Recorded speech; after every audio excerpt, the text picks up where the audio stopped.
program of talks from folks across the spectrum, I guess, of the native plant and native plant habitats in your backyard revolution that we hope is being inspired around us. And this month, we are really happy to have Steve Cagan. And Steve, all I can say is that you need to go to stevecagan.com and just take a look at his resume and all of the things that this man has done. But pertinent here is that he lives in Cleveland Heights and he shares birding and native plants and vegetable gardening with his wife, Beth. And he does an awful lot of avian photography, and the images from his garden are a byproduct of his longstanding love of nature and birding.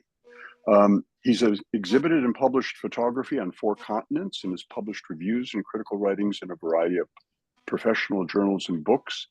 Major awards include 2 Fulbright fellowships and a National Endowment for the Arts Fellowship and several Ohio Arts Council fellowships. So he's a really intriguing photographer and teacher. We were chatting a little bit before this morning about how he came to this. It was when he and Beth moved to Cleveland Heights and they settled with their home that they started thinking about creating habitat and having native plants. And that what was inspiring them was not some sense of duty, but rather the sheer joy of creating these habitats. And then for many years, he volunteered he still does volunteer for the Nature Center at Shaker Lakes, but he volunteered for the plant sale. And he and a couple of others were ones who helped pressure the folks that were running those sales in the early years to say, hey, why aren't we selling more native plants? Why can't we shift to native plants? And ultimately the staff said, you know what, that's a great idea. And they said, it's such a great idea that now you're going to, now that we think you should be on the committee. And so for 10 years, Steve served on the committee that oversaw the native plant sale. What's cool about his topic today is that when Steve first proposed to his wife, Beth, about the idea of, let's plant some native plants here and create some habitat. It'll be good for the birds. It'll be good for the pollinators. It'll be good for the butterflies. Her first reaction was, but will it be beautiful? And so Steve is going to take us on a journey about the joy of gardening for its sake, of native plant gardening, as well as the fact that how it can be aesthetically pleasing. And with that, I give you Steve Cagan. Okay, thanks for that kind introduction, Harvey. And first of all, I want to thank the project of Nature in My Backyard and the Audubon Society of Cleveland for inviting me to do this presentation, and to all of you for coming. There are very good reasons for conservation or environmental motives to garden with native plants, supporting a variety of wildlife, cultivating flora that in many cases is declining in our forests and fields, encouraging thinking about conservation in fellow gardeners and passersby who enjoy looking at our gardens. But what I want to do today is to share some of the aesthetic pleasure that native garden has given us. I'm interested in sharing our experiences, some of the fun we've had, and the beauty that we see in native flowers. Once a naturalist from the metro parks, the Cleveland metro parks, visited us, Yeah. and In fact, we're gonna go grab lunch. Okay. These two counters are setting up. and Oh, yeah, they look good. Hey, he Steve, visited. Steve, if I can interrupt, can I ask everybody to mute themselves, please? Okay. Yeah, looks good. And I guess if you have questions or comments, you can put them in the chat, and we'll get them to them at the end of the presentation. So I was saying that once a Cleveland Metro Parks naturalist visited us and was amused by the mix of natives in our front yard. I said that it turns out that our front yard is the very spot where the prairie meets the forest. He accepted that idea with a smile. But the point is that we're talking about gardens, not nature preserves. And so we have uh, the ability to make decisions that would not be appropriate for preserves. So about 25 years ago, my wife and Beth and I became serious birders, and we were spending much more time in the woods and in the fields around here. And I proposed to Beth that we change our approach and start a native garden. And she asked me the uh, the key question for us. Um, so, and that's the question is, will it be beautiful? So we're going to look at some native flowers in Beth and Steve's garden. And just to set the scene, um, we started in our typical smallish Cleveland Heights yard and backyard. Um, not not very roomy, um, but fortunately, our neighbors like our garden, and we'll then identify plants later. Um, so we're going to take a quick look at some of our plants through the year. These are all plants in our garden, not other things that we've seen. And of course, we won't see all the plants in the garden. But what I want to do is give you a tour of some of the delights that this kind of gardening can provide. I'm going through I'm going to go through the year, but please keep in mind that plants don't read the calendar. And sometimes they come earlier, sometimes they come later, and weather and other factors enter in here. So I want to show you a lot of plants. So I'm going to be rushing through them. I hope I can answer your questions in the end. Um, Finally, because I can only squeeze in so much, I'm not going to talk about the very attractive shrubs and trees that add so much to a native garden. So here's the year.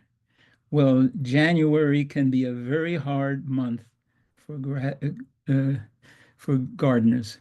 Um, Mostly, we're thinking and hoping about what's coming, and but still, the winter can provide some pleasures. Um, and then we get to February.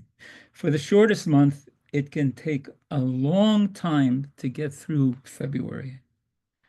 Well, we're still waiting, and we're still looking. By March, we're ready for changes to come, and we wonder if spring is really going to return. This is Virgin's Bower, and then we wonder. And then optimism returns along with some pretty courageous flowers. This is bloodroot, that is one of the earliest blossoms, and well, you can see what and actually came through the snow. And then when there's a warm, sunny day, the bloodroot and hepatica on the right really get a start. And the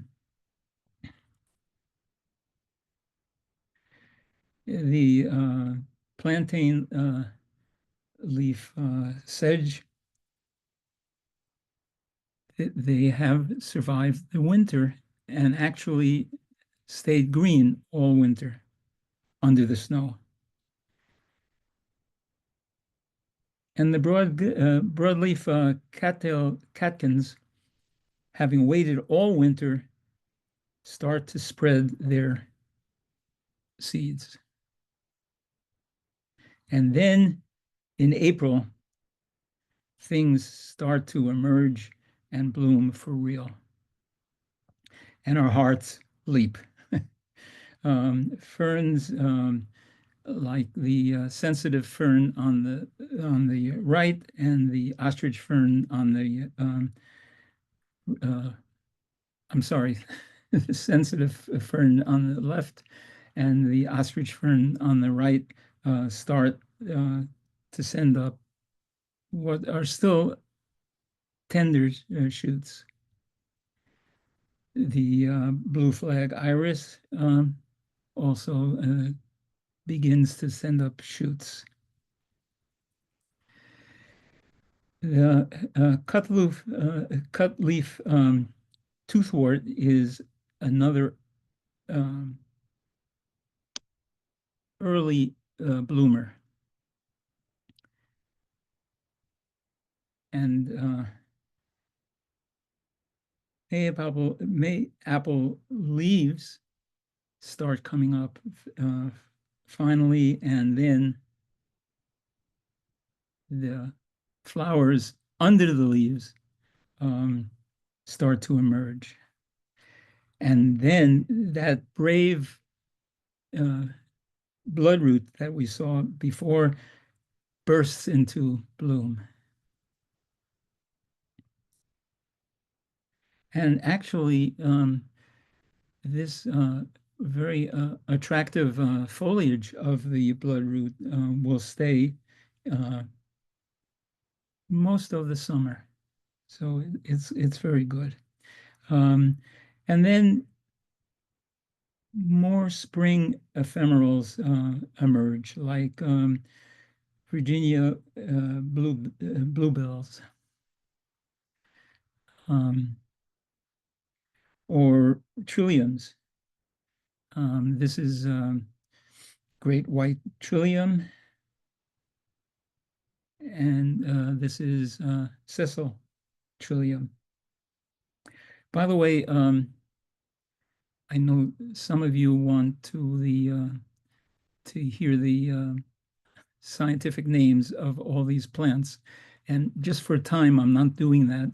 But I know that Jane has a list of all of the plants in this show with their scientific names, and we can get that to you if you were interested. Other spring flowers are marsh marigold, trout lily. And one of the things that happens, one of the gifts of native gardens is that we are able to see beauty in small plants like like mosses. Here, probably uh, a species of redshank moss,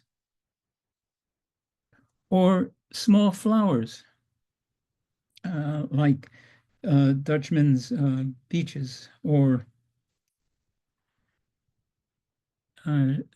sharp-leafed, sharp-lobed hepatica, now in full blossom, or even the flowering of sedges. I mean, these are very tiny, uh, but very attractive structures. Here in this case, plantain leaf sedge. Honestly, one of the benefits that we've derived from native gardening is just being more observant, to see and enjoy more of our surroundings, similar to the things that we've uh, gained from birding, right? And this is a toothwort again. By the end of April or the beginning of May, other spring ephemerals have emerged, and we'll put them in May for now. Our one of our favorites, Solomon's seal, also a favorite of deer, unfortunately. Shooting stars, wild geranium, Jack in the pulpit, our native columbine. We every once in a while get to the Rockies, so we have to say this is our native columbine, not all the varieties that they have there. Golden Alexanders, and we get into later spring plants like wild hyacinth. And now numerous ferns are fully out, like these cinnamon and royal ferns.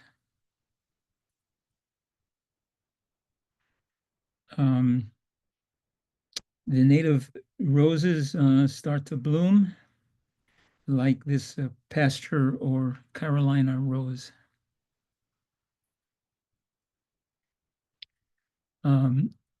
Fum flower is another spring delight that hangs out for a while.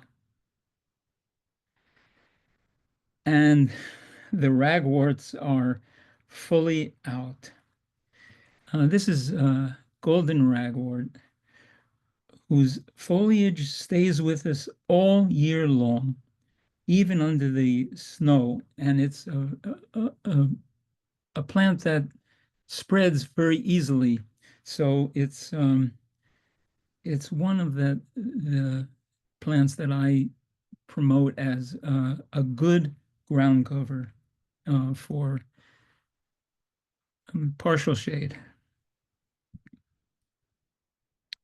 And speaking of ground covers, the wild sedum is now flowering, and the Greek valerian or Jacob's ladder.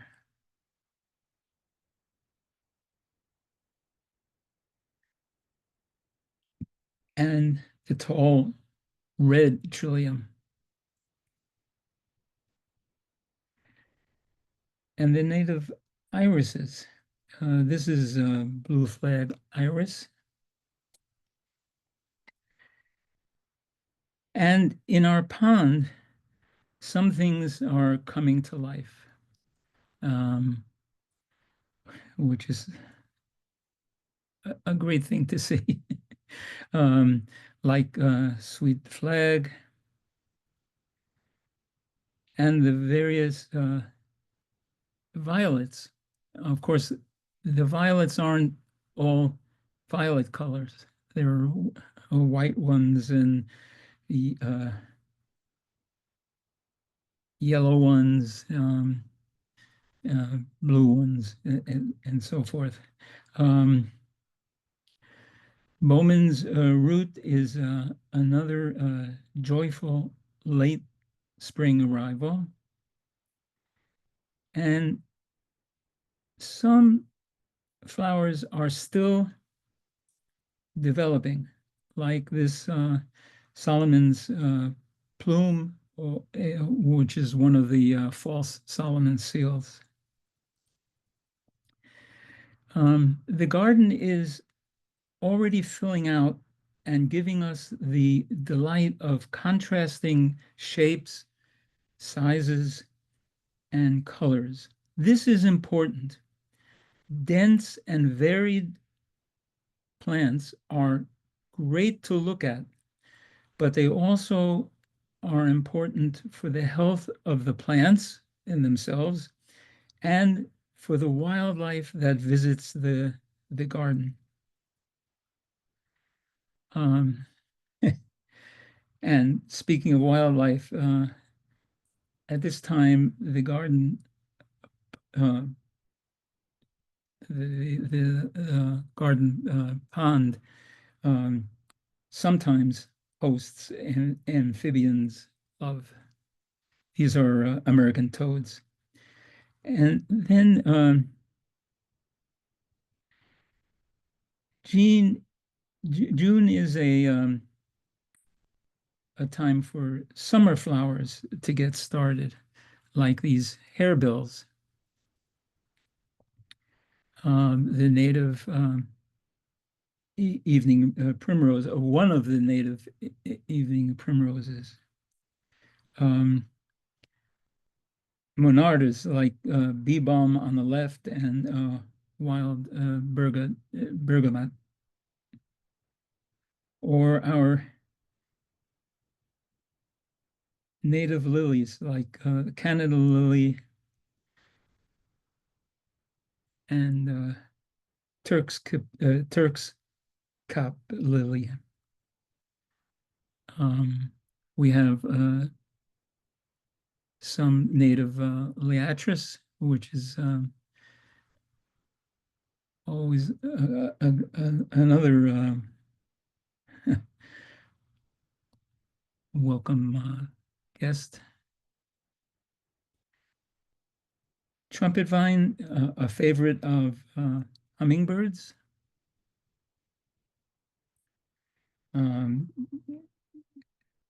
Canada anemone, black cohosh, Gray's sedge, which I think is probably the most dramatic sedge. We have three different baptisias, at least three that are natives in Ohio, and this is they're all called false indigos, and this is the purple one. Old man's beard.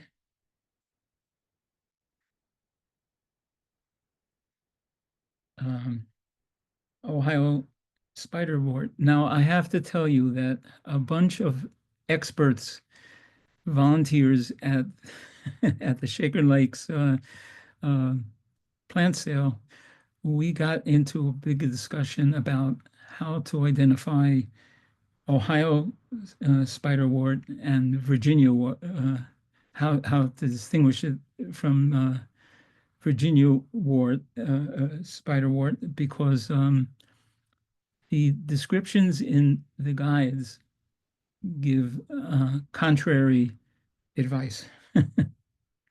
Well, there are penstemons. This is foxglove beard tongue, and this is hairy beard tongue. We don't have too many grasses, but one of them that we find very attractive is bottle brush grass. And we still are looking at very attractive but very small flowers like blue-eyed grass, which is not a grass, of course.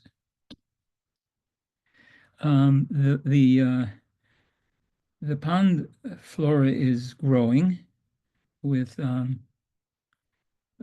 pickerel weed on the right and arrowhead or duck potato on the left.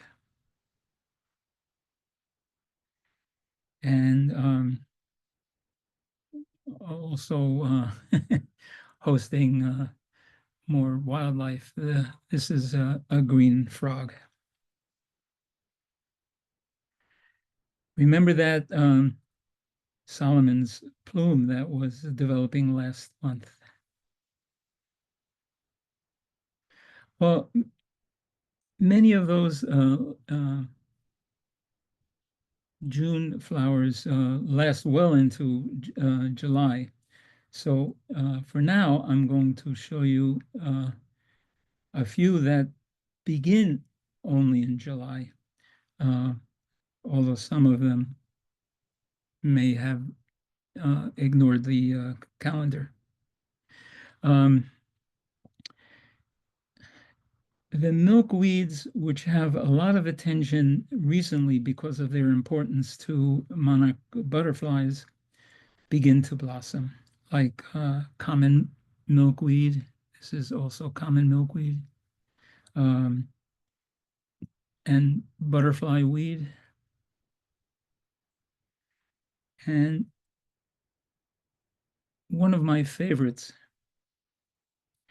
and a favorite of the big butterflies, is the last of the most common native milkweeds, which is a swamp milkweed.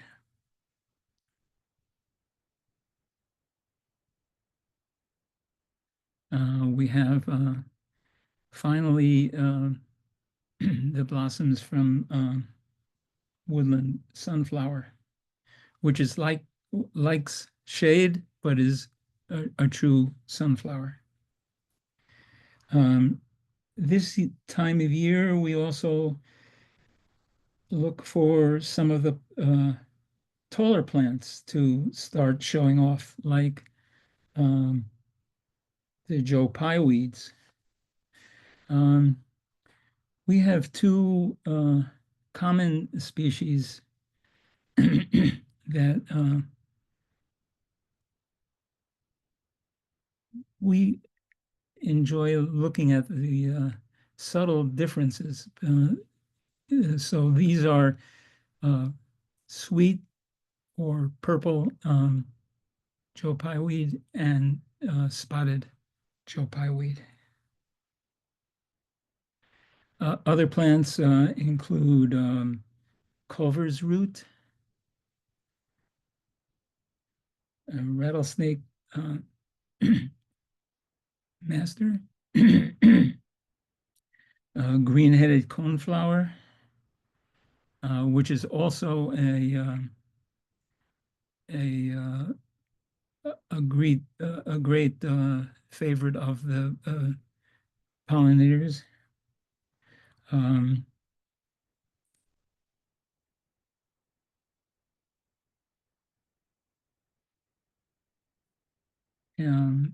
Sorry. Oh, and cup plant.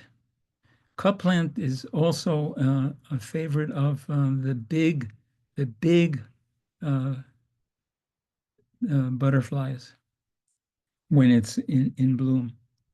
Um, Tall larkspur, fragrant raspberry, which doesn't give us an edible fruit, but lovely flowers. Tall bellflower, and then some medium height flowers like fringed loose life, um, and that perennial favorite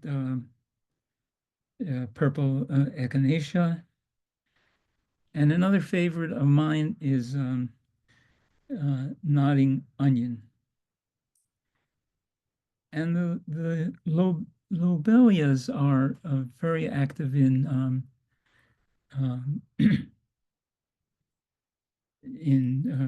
the summer, in the real summer. So great blue lobelia on the right, and cardinal flower, another flower that is a favorite of hummingbirds on the left.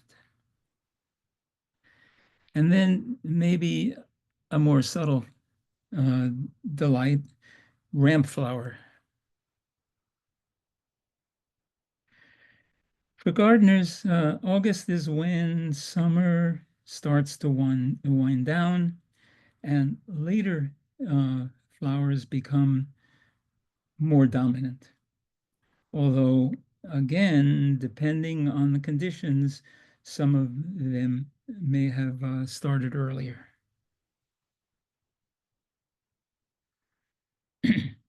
Although taller plants start to dominate, there are still some shorter flowers that we like a lot, such as wide turtle turtlehead, black-eyed Susan, and then sunflowers become much more important, like downy sunflower, wingstem, um, and then wild senna blossoms now, as well as ironweed, and our native clematis. Remember, uh,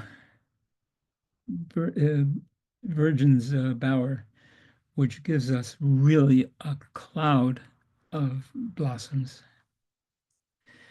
The summer also gives us interesting and active invertebrates. Spiders, of course, contribute both aesthetically and to the health of the garden. Well, now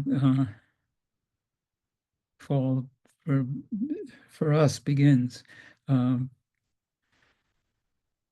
some plants are preparing for winter, like the wild roses producing their hips, or the jack in the pulpit, or others producing seeds, like elderberry or spikenard.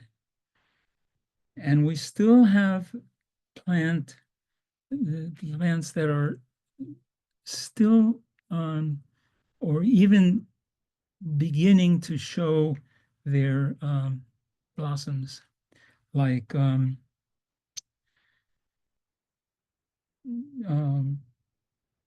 bottle gentian or spotted jewelweed. But this is the time that um, we really enjoy uh, the goldenrods and the asters. Goldenrod. This is Canada goldenrod, blue stem goldenrod, which likes the shade. Zigzag goldenrod, which also likes the shade. And then there are others. Some of them really need the sun, but some of them like the shades as well. And then the asters come in even more varieties than the goldenrods. One of my favorites, easy to grow and taller than most, is flat top aster.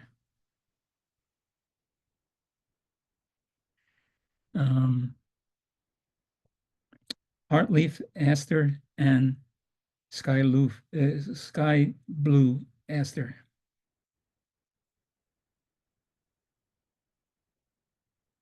Big leaf aster.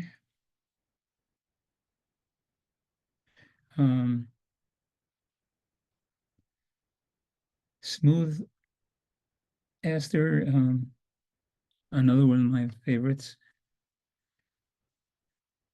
And of course, not to be ignored is Boltonia, which is not an aster, but looks like an aster. So it's called false aster. And then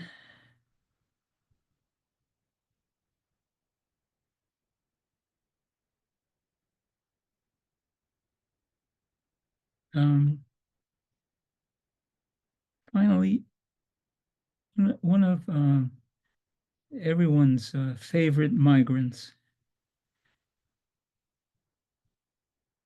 and a reminder, it's not just whether the animals feed at a plant, but whether they're getting all the nutrition they need.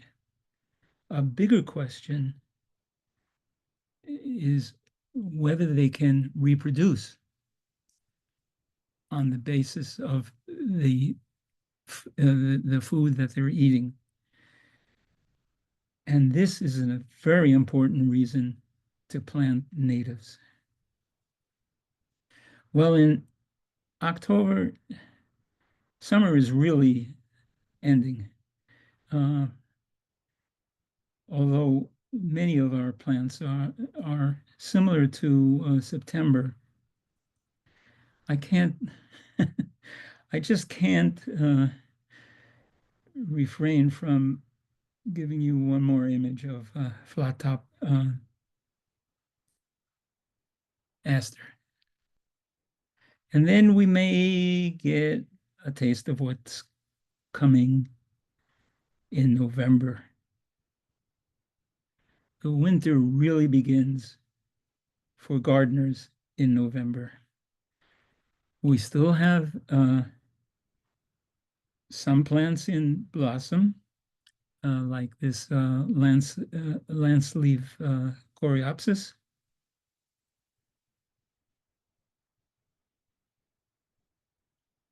And some plants give us a great display as they seed, like ironwood or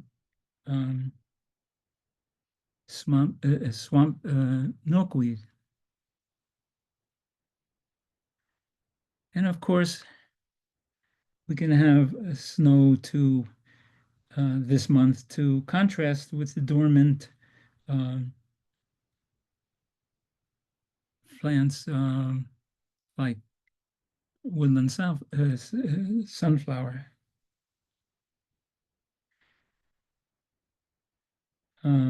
The snow provides a nice background for this, for seeing the subtle colors of the leaves. Well, we're coming to the end of the calendar, and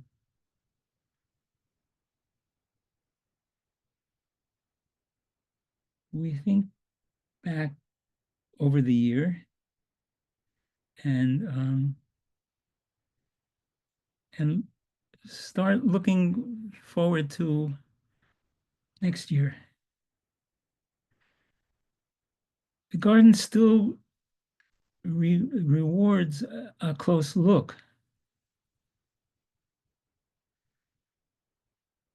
But to get back to the question, will your native garden be beautiful? We think the answer is yes. Sometimes it may sound like we're promoting native gardens and saying it's our duty to join us. But way before that, it's a way of producing gardens with a very special beauty. Passers-by frequently comment on the garden and even take pictures of the flowers or the plants. And if I'm out there, I offer them the possibility that I would dig up a plant for them to take, and they do sometimes. Of course, if you're thinking about native gardening, you can't start with a fully developed and mature garden. The trick is for most people to start with a few plants and to expand every year. These are woodland sunflower and blue vervain and tall larkspur. Very good plants to start with because they're hardy. These days, when we started, it was hard to find native plants. But these days, there are pop-up sales almost every weekend of natives in the spring and in the fall. One good place I have to say is to get good plants is the annual plant sales of the Nature Center at Shaker Lakes. One of the things I do as a volunteer is I answer questions. So people come with questions like, well, I have a yard that's very steep and very dry. What should I plant? And we can help them. So, but I'm connected to this sale, but I go to a lot of them, and they're wonderful places to learn and to start or expand your native garden. Okay, I think that's it for me.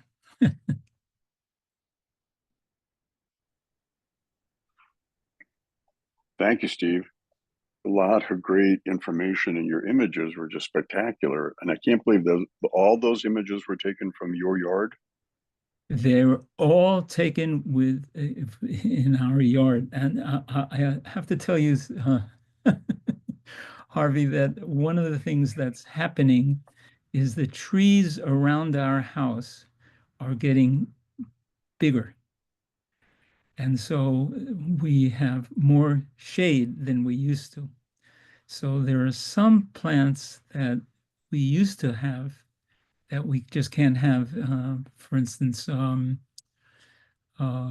Queen of the Prairie, it just needs real sun. So, but a lot of plants that are described as needing sun do fine in our shade, in our partial shade, you know.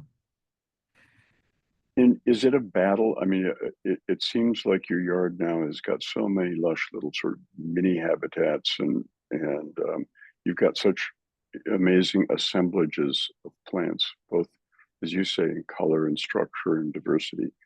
Um, how hard is it to maintain that? How much, once you've got it established, how much work is it to keep it thriving? It okay, this is if you like working in the garden, this is good news. And if you don't like working in the garden, this is not such good news. It takes a lot of work. Um, some of our favorite plants are fairly aggressive spreaders.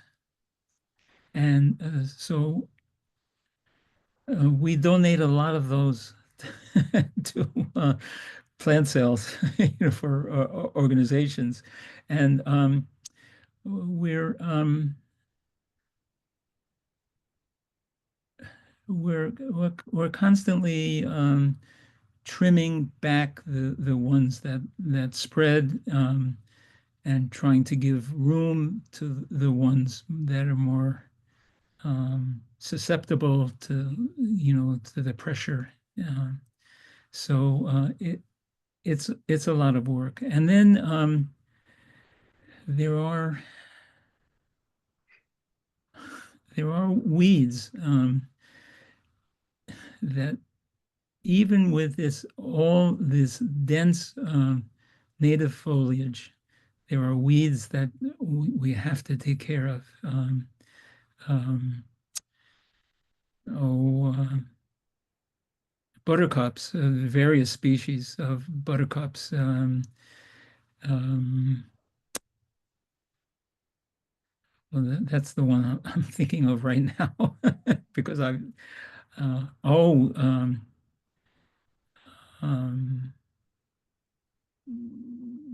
well, the things that come up, um, we've had invasive trees that they don't get very big, but they have to be uh, dug up.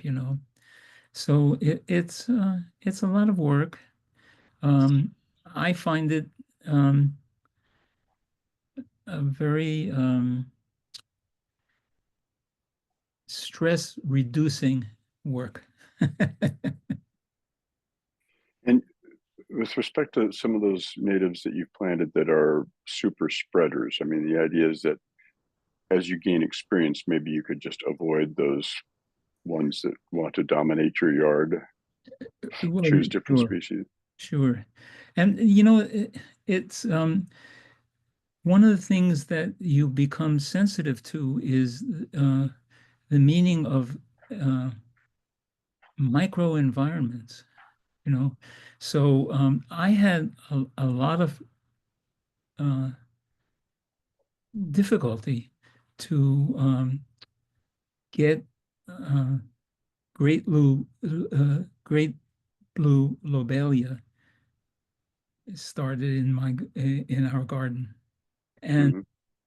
people would say, "What? you had difficulty with that? That's a weed. It just comes up. Well, now it does come up everywhere, you know. So, A question came up is how large is your garden? What are the dimensions of well, is it both front yard, backyard? Is it your entire lot? it's the front yard and the backyard. I don't know. Hey, Beth, do you know the dimensions?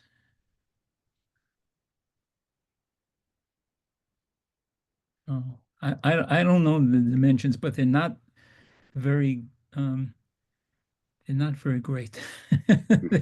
They're and you Yeah, know, some as, things.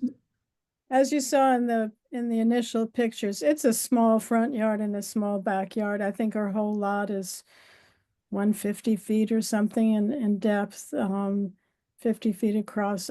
I'm not sure. And you can see there's a driveway there and a garage. We really don't have much space at all. It's quite densely packed. This Sometimes is a great. I was uh, just going to say it's a great opportunity with Beth on to to see if, in fact, your initial question was satisfactorily answered. Will it be beautiful? Oh, oh, yes, I think it is. Uh, it is quite beautiful. But it's a lot of work. People pass by and say, "Oh, you're lucky you don't have to mow the grass. You save a lot of time and effort." Well, it's a lot of work, but it's so rewarding. so Sorry, Steve, you're going to say, go ahead, Steve. well, I think it's the right thing to do, but it's also very pleasurable to us, despite um, and we never catch up with the work. We never. Well, I'm sometimes envious of people who I hear in talks as saying, "Oh, for my garden, I only have 2 acres," and I think, well, despite all the work that 2 acres would mean, I would love to have 2 acres. Quick question for you: the source of your plants over the years, has it been from the plant sales, like at the Nature Center at Shaker Lakes? Has it been harvesting wild seed at all? I mean, what's typically the way that you Uh, accession your plants? the plant sales as sources of natives are have been good for the previous 5 or 10 years. Not before that. Mhm. Um, uh, I had a job some years ago, more than 20 years ago, in Rocky River, and we were starting, and I wanted to get a variety of native roses.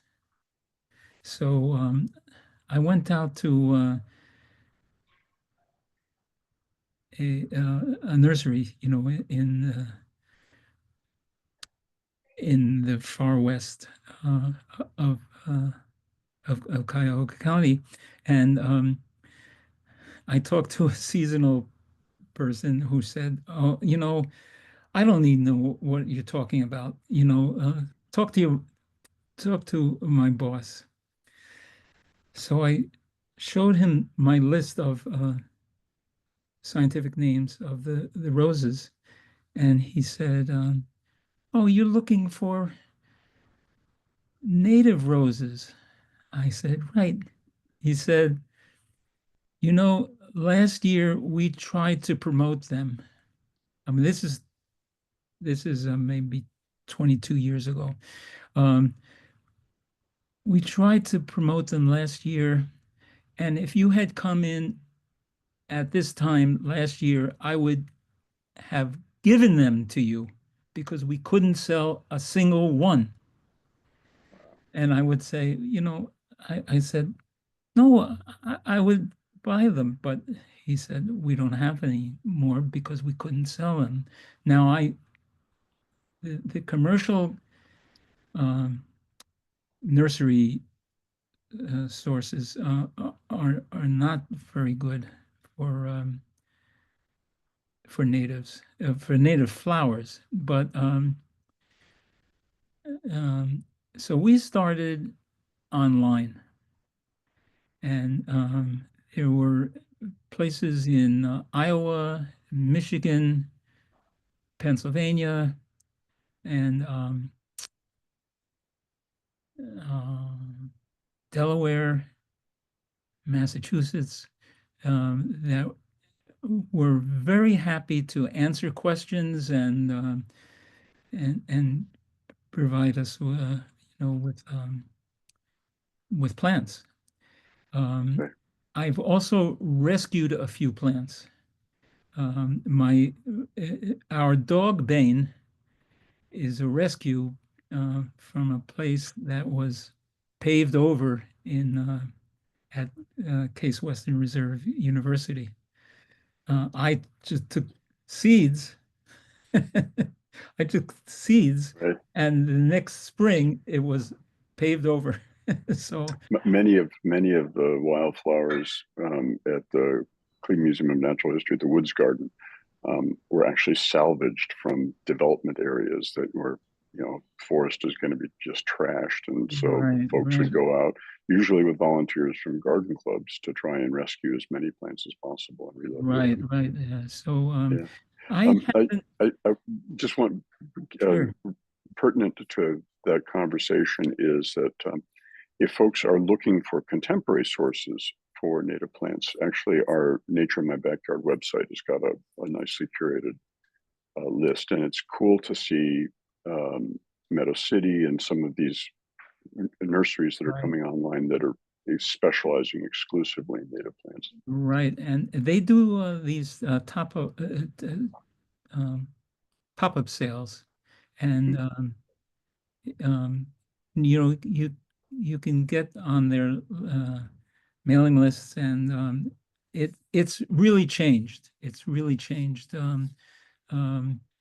There are numerous nurseries that specialize in natives in Ohio right now, and that's a great It is a good thing. it's a great development, Well, that's maybe on that great development, maybe that's where we need to leave it, because we're just coming up on the 1 o'clock hour. Yeah. This has really been outstanding, Steve. As someone has just posted, your photography is spectacular, and the fact that it's all done in your backyard or front yard is amazing. And kudos to you and Beth. Kudos for you for persevering in your vision and achieving something that's beautiful and satisfying your wife, because it's always important to do that. I have one other piece of business to let you know about, and that is next month on March 12th, we are going to have the return of John Barber, who spoke with us a year ago, and he's going to be talking about planting for the planet 101. So in the context, as we were talking about before, about the overarching reasons why we should plant native, other than aesthetics and beauty, I think that John will be touching about that in this time and age of climate change. So we encourage everybody to circle back for that. And just lastly, thank you, John. Thank you, Steve, rather, for a really fabulous program. We applaud you, and thanks for being part of the Nature in My Backyard presentation series. And that concludes another edition of Brown Bagging from My Backyard. I'm Harvey Webster. Hope to see you in the garden or on the road, and join us next month. Take care. Bye-bye. Right.